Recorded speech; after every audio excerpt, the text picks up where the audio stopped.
Hey guys, I'm Steve. I'm a full-time artist traveling the country working on a series called Wandering Eye.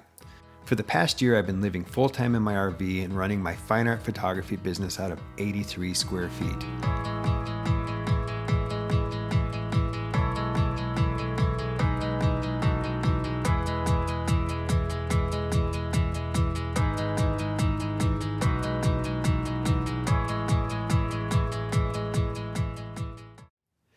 Hey guys, I want to talk about workflow. I think it's really important to understand in my creative process how much that influences how I see.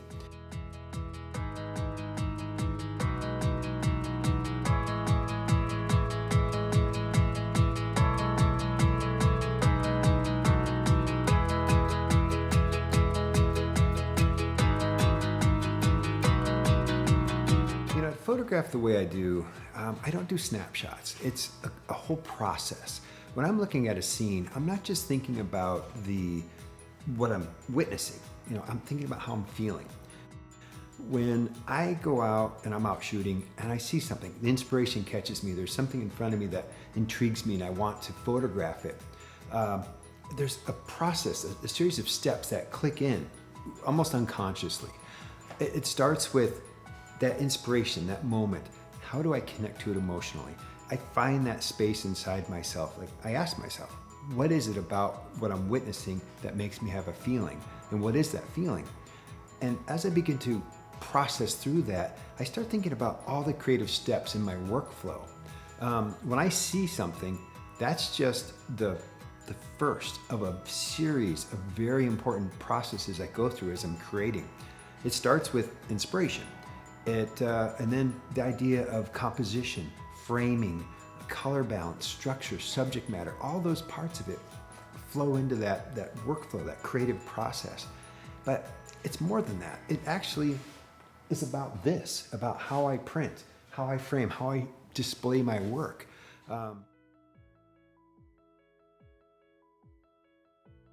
So the printing aspect of my creative process is a little different. I have an Epson P9000 printer in my RV, my 24-foot Class C RV. It's 6 feet wide and has a 44-inch wide print plane on it. It's in the overhead cab part. There's normally a bed. Class Cs have a cab over. There's normally a bed up there. So I built a reinforcement and put this 350-pound printer up there. It took 4 people to load it into there.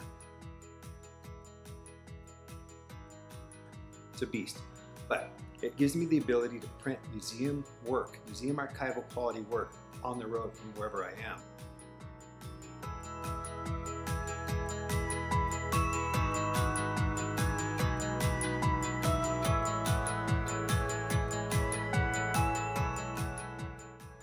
I have literally a ½ inch of space to lift the lid and get my paper in there to print.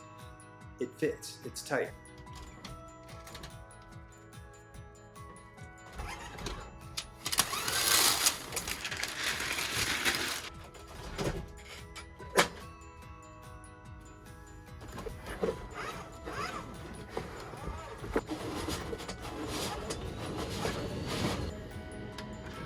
The creative process starts, like I said, with what I'm witnessing, composition, all those aspects. But then I begin thinking about, do I want this black and white? Do I want this color? And that influences the first steps. Where do I want to lighten? Where do I want to darken? The iPhone has such a small latitude of bandwidth within the sensor that I have to feather my exposures carefully. So I may intentionally darken an area or darken an overall exposure or lighten it slightly because I know in post-production I'm going to lighten that area, I'm going to darken that area. Then I start thinking about, okay, I've captured the scene, I've exposed it properly, I have my composition, I have all the elements together, it's coming together. How do I want to manipulate that, or how do I want to work with that image in post-production? And part of that process is how I'm going to frame it, how I'm going to print it.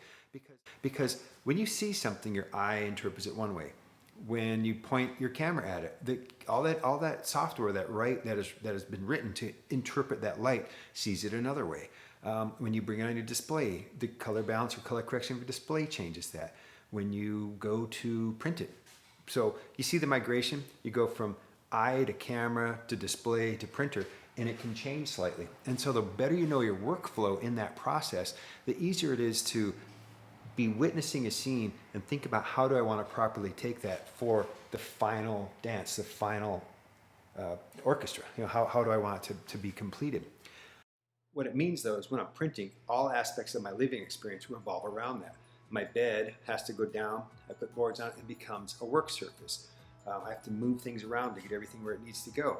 But I can print, I can mat. If I have frames, I can frame in there, and I can basically produce my work and make it available for people, because that's how I make my living, is selling my work.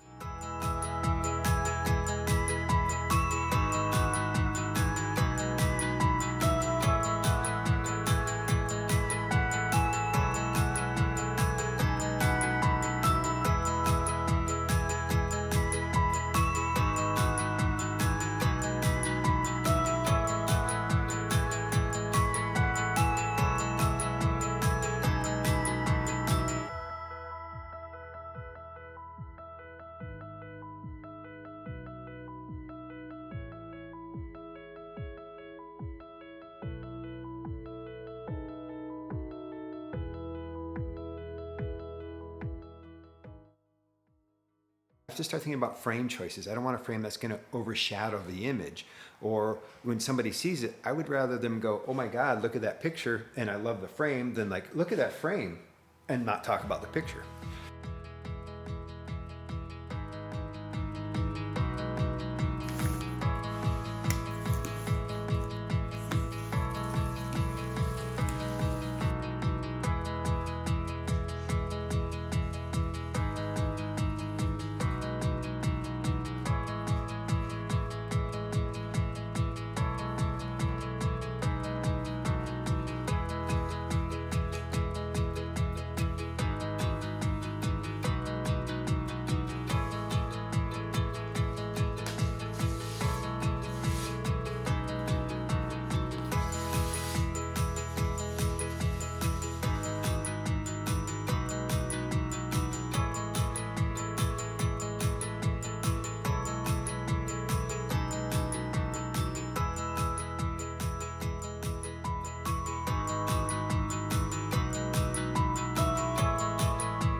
My creative process is very influenced by the end result.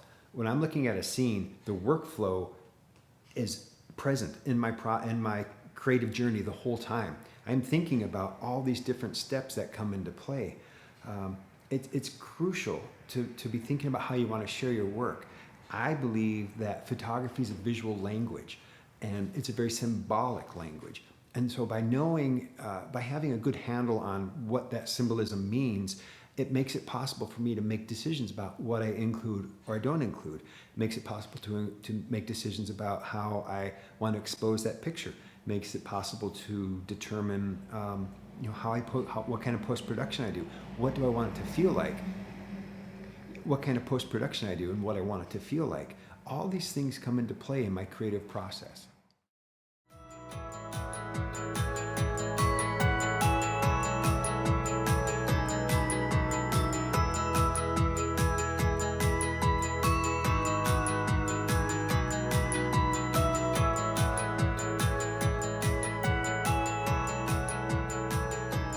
It is, what am I trying to say there? Jeez, Steve. If I think a picture is only going to go on social media, I will, no, I don't want to say that. I also do a thing called shoot for the crop. I don't want to get into that now. We'll talk about that later. I go through a whole, that's just kind of boring, so I'm not going to get into that. We'll just see where it goes.